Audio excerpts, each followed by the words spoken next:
Olá, você ligado aqui no Jovem Pan Blumenau 88,7 FM. Hoje conversamos com o deputado federal Ismael dos Santos, que recentemente conseguiu aprovar na Câmara dos Deputados as comunidades terapêuticas como atividades extra-hospitalares, além de uma presença muito forte na Câmara dos Deputados que o senhor tem, recentemente em Brasília, nesses últimos 150 dias. Qual que é a avaliação que o senhor vem fazendo, aproveitando para já começar a pergunta, qual é a avaliação que o senhor vem fazendo do seu trabalho em Brasília, representando o nosso estado de Santa Catarina? Escritor brasileiro, poeta Afonso Romano Santana costumava dizer que o viajante é a soma de suas viagens. E é claro que o político é a soma da sua caminhada, da sua carreira. E aqui foram 12 anos em Blumenau como vereador, 12 anos como deputado estadual. E é claro que isso nos deu um certo arcabouço, para chegarmos a Brasília, não apenas como mais um no meio de 513, mas buscando fazer a diferença.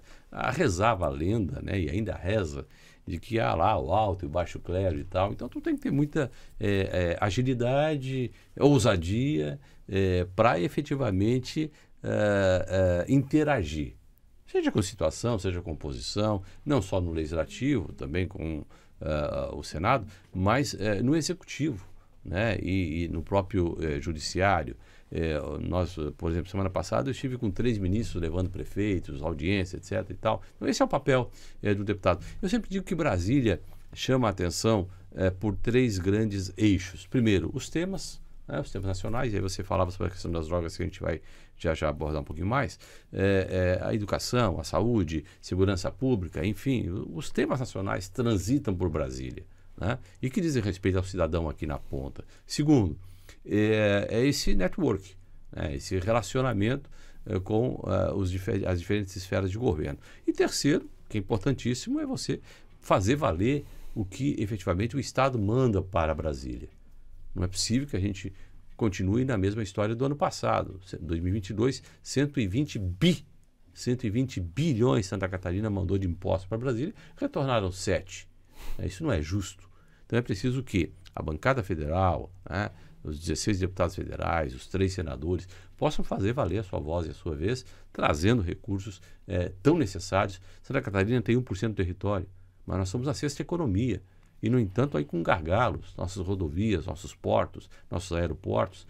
Então, é nessa perspectiva que vale a pena você estar em Brasília e fazer a diferença. Mas aí, voltando só ao assunto aí que você me perguntava, sobre a questão das comunidades terapêuticas, estamos ligados há 30 anos neste nicho.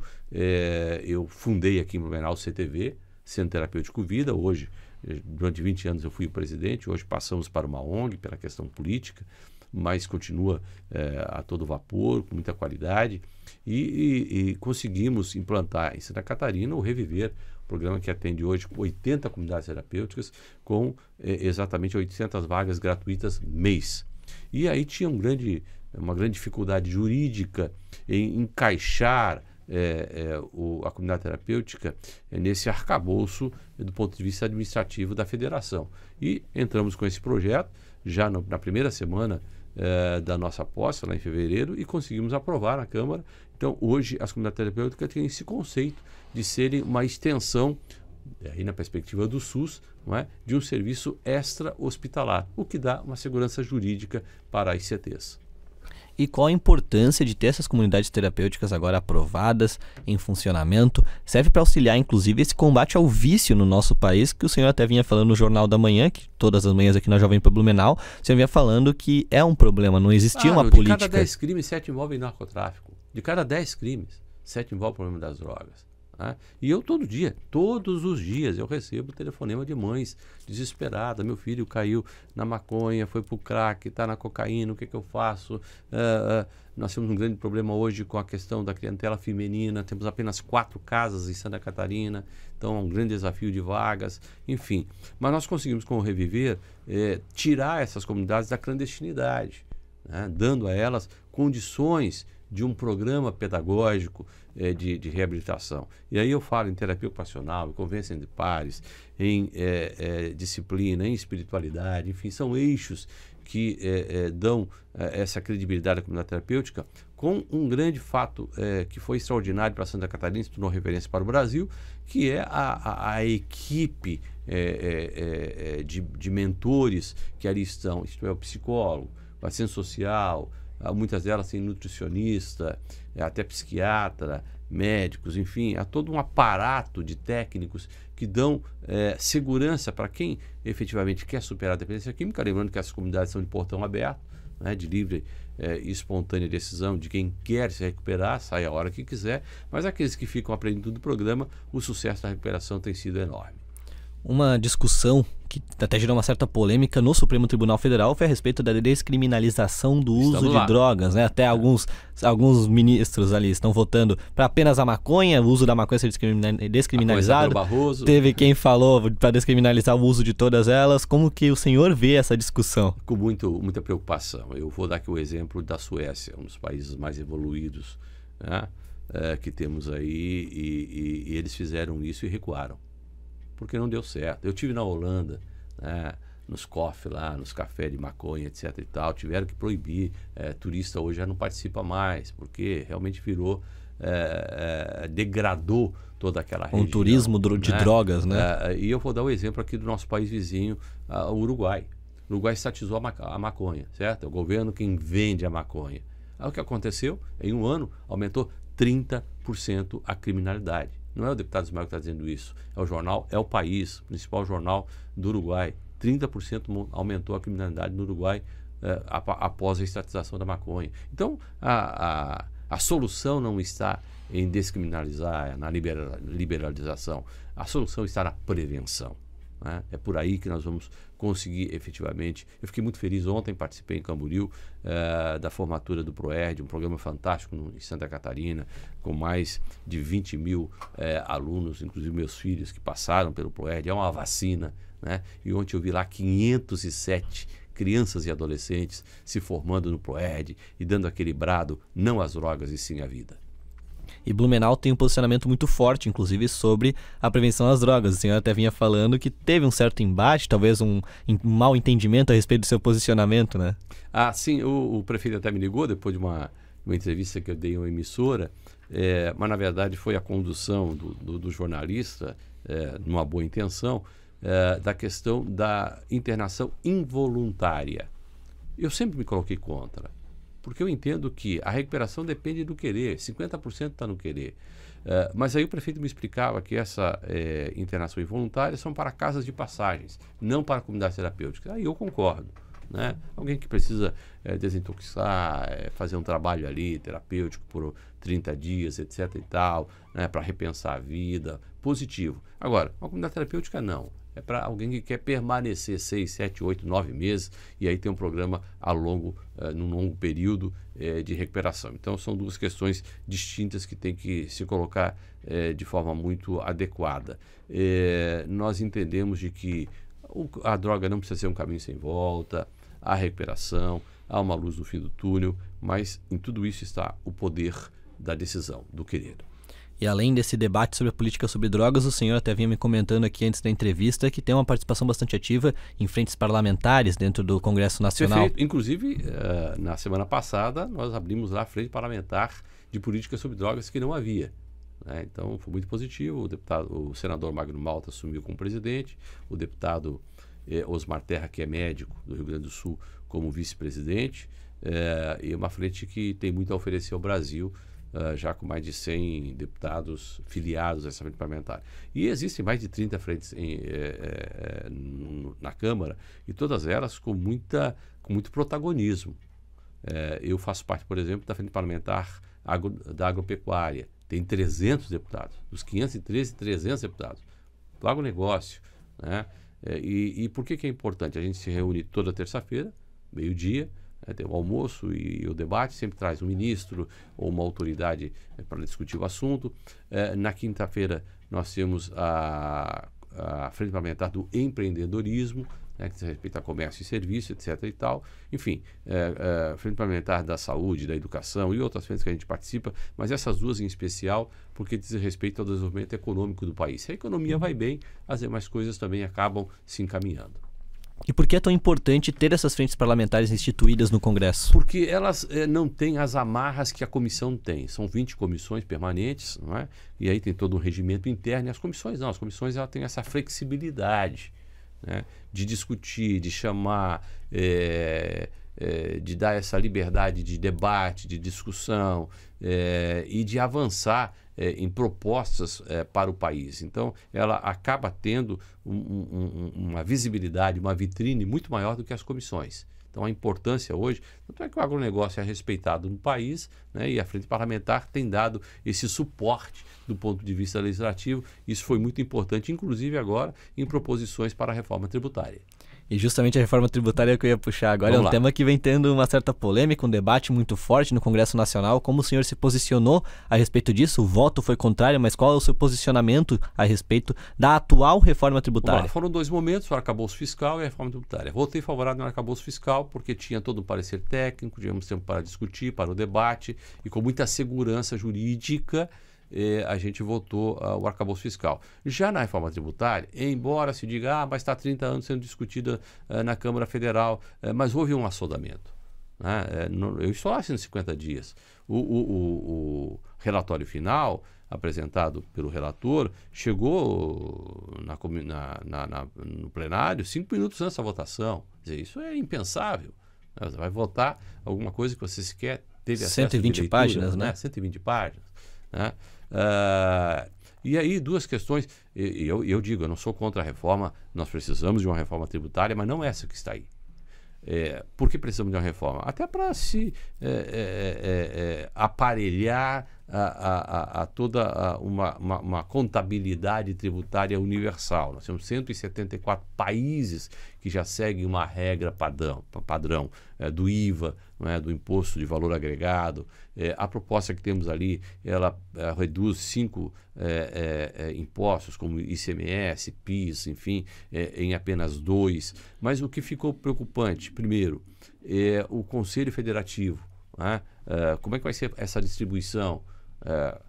Nós não podemos prejudicar o Sudeste como tem sido prejudicado até agora, com 63% do PIB, 70% da população. É preciso que esses recursos sejam efetivamente reinvestidos no Sul. Mas o Norte e o Nordeste, claro que precisa, e o meu respeito aqui aos nordestinos, aos nortistas que nos estão nos ouvindo, mas é preciso que haja equidade.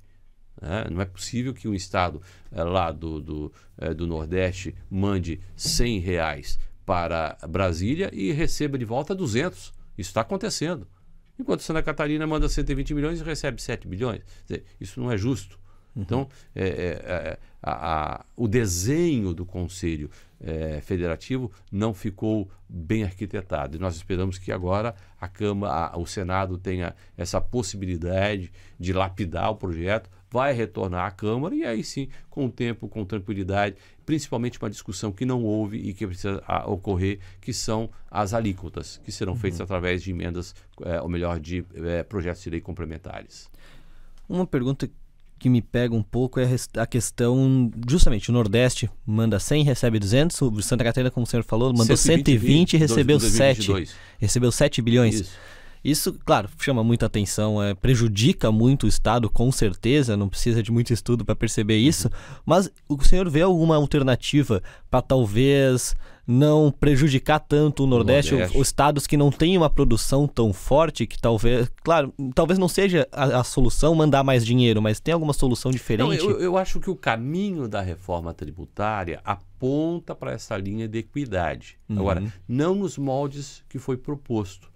Por quê? Porque ficou muito vulnerável, muito frágil, não é? Como esse recurso vai retornar para o Sudeste. Então, essa discussão do Conselho Federativo, que será responsável pela redistribuição desses recursos, é que precisa ser devidamente ajustado. Perfeito. E além disso, agora o senhor participa da Comissão de Educação. E estamos tendo as medidas da violência, né? Isso, é bom lembrar que cada deputado só pode participar de uma comissão como titular. São 20 comissões, né? E eu sou o único do PSD, são 43 deputados federais, e de Santa Catarina só eu e o deputado Pedro Kizai que participamos dessa comissão. Isso é muito importante. Eu dizia na outra entrevista há pouco, nós vamos, agora em 2024, estabelecer o Plano Nacional Curricular, que vai determinar o que os nossos filhos, os nossos netos vão aprender nos próximos 10 anos. Então, daí a importância da Comissão de Educação. Quando eu cheguei lá, já havia 450 projetos em debate. já fiz a relatoria de alguns deles, já entrei com alguns projetos de lei, inclusive nessa área de segurança que você acaba de citar, e há um amplo espaço, porque tudo passa pela educação. Não tem como você discutir uma nação, um país, construir, não é, uma nova sociedade sem pensar na educação. E acho que houve um grande avanço agora com o piso salarial do professor, valorizando do ponto de vista econômico. Há uma outra discussão agora, que são as escolas cívico-militares, embora o governo federal tenha abandonado, os governos estaduais decidiram comprar a ideia. E acho que há um segmento que precisa ser prestigiado nesse sentido, nada contra, pelo contrário, sou muito favorável a essa proposta também, mas há uma outra discussão, e essa sim muito séria, que vai dar agora no segundo semestre, que é o tal do novo ensino médio. Tá? Por quê? Veja você, nós temos apenas 50% dos mais de 5 mil municípios do país que têm ensino médio. Isso é muito precário, né? E um dado alarmante que eu vou abrir aqui para vocês e que a gente descobriu lá na Comissão de Educação: 30% das escolas públicas do Brasil não tem banheiro. Não tem sequer banheiro. 30%. Isso é lamentável. Então é preciso que efetivamente o governo, os agentes políticos, e nós estamos lá para isso, não é? Deem esse cuidado. A gente olha para Santa Catarina, é um mundo diferente, mas quando você olha para o norte e o nordeste, há essas limitações, regiões que são mais distantes, os ribeirinhos no Amazonas, etc. e tal, e que precisam realmente de um olhar atencioso, de um olhar delicado em relação à educação, para que não aconteça o que está acontecendo hoje no Brasil, não é? De cada 10 matrículas, você tem pelo menos 4 evasão escolar. Isso é extremamente prejudicial para a nação.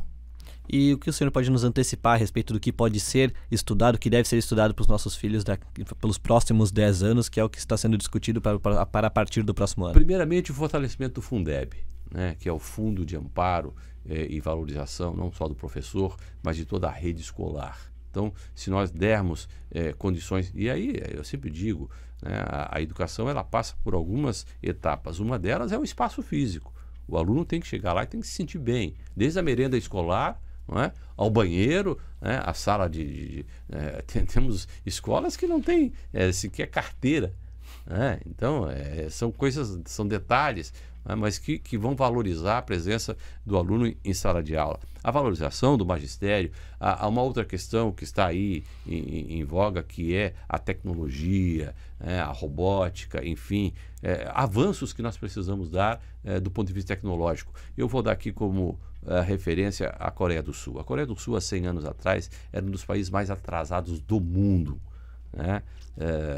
100º lugar na economia. Hoje está aí, 3º, 4º disputando lugar na economia, e é o primeiro do mundo em educação. Por quê? Porque investiu na educação.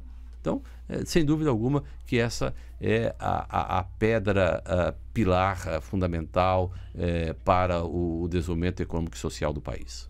Perfeito. E agora, mudando um pouco de assunto, trazendo para as eleições municipais de Blumenau, estão chegando, 2024 vindo aí, e o senhor vinha comentando que está conversando com várias possíveis chapas, o PSD não deve vir com candidato a prefeito, é isso? Não, eu sempre digo que as pessoas criticam, um presidente de partido não deveria dizer isso, mas eu digo com muita liberdade, o PSD em Blumenau não terá candidato a prefeito.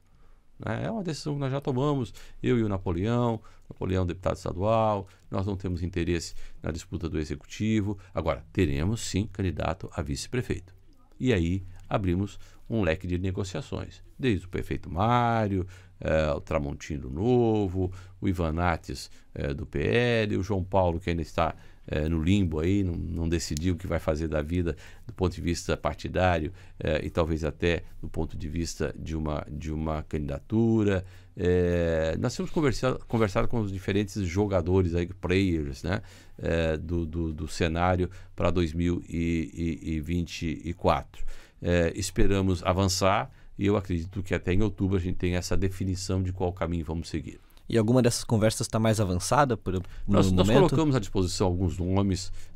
Eu falo aqui do ex-delegado, suplente vereador, o Dr. Marchetti, que é um nome muito conceituado na cidade, a própria vereadora Silmara, o Dr. Marco Antônio Van Rossi, que nós estamos trazendo para o PSD, um nome muito positivo, que também já foi 4 vezes vereador, a própria minha esposa Denise, que é suplente de Senado, que está à disposição. Enfim, nós temos bons nomes aí para discutir, colocar na mesa, para construir um projeto de resultados para Blumenau.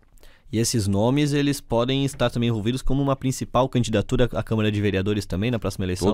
Todos eles, né, à disposição. Lembrando que, não mudando aí o quadro, nós temos 15 vagas, portanto podemos lançar 16 candidatos, 15 mais 1, são 16 candidatos, pelo menos 4 mulheres, né? Então estamos preparando já esta chapa para termos, e lembrando que a legenda em Blumenau é forte, você precisa de 12 mil votos para fazer um vereador, né? E talvez com 18 mil na sobra consiga fazer um segundo. Então tem que ter uma chapa muito forte, se pensar em candidatos de 700, 800, 900 mil votos, né, para efetivamente fazer 2 vereadores, que é o projeto do PSD.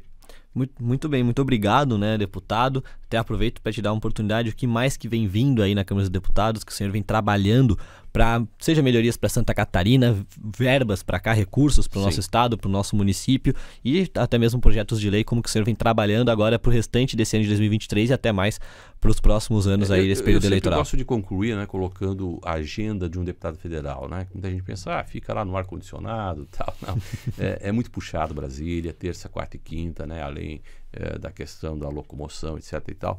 Você trabalha lá, você chega às 8h30, 9 horas no máximo no gabinete, vai até 10 da noite, às vezes até às 2 da manhã, como foi com a reforma tributária, e você atende prefeitos, vereadores, os representantes das ONGs, os hospitais, etc. e tal. Eu cheguei a atender numa semana 100 vereadores. Então é muito puxado, tudo muito longe, né? Você vai na frente parlamentar, vai na comissão, vai no plenário, volta para o gabinete. Eu estou andando uma média de 7 km por dia lá dentro. Então a gente faz o nosso Cooper lá dentro, né? Só dentro da Câmara Federal. E aí, sexta, sábado, domingo, eu rodo o estado, né? A gente continua nesse ritmo já há 12 anos, 10 mil quilômetros por mês. Eu fiz voto nos 295 municípios de Santa Catarina, em todos os municípios, portanto tem que marcar presença. Por exemplo, ontem eu fiz 5 municípios de Santa Catarina, levando recursos, ouvindo demandas, etc. e tal. E quando a gente está em Blumenau, a gente está no gabinete. O gabinete atende de segunda a sexta, né? Mas segunda-feira eu estou ali pessoalmente. Quero convidar, inclusive, o nosso ouvinte para que nos acompanhe. Vá lá, toma um cafezinho com a gente. Rua Paraíba 265, toda segunda-feira, não precisa me marcar agenda. Você fala com o deputado Ismael pessoalmente ali na Rua Paraíba. Muito bem, muito obrigado então, deputado. Ficamos sempre à disposição, o espaço da Jovem Pan Blumenau está aberto para o senhor. E para você, nosso telespectador, nosso ouvinte da Jovem Pan Blumenau 88,7, essa entrevista e muito mais você acompanha no YouTube da Jovem Pan Blumenau e também no Panflix. Muito obrigado pela audiência e até mais.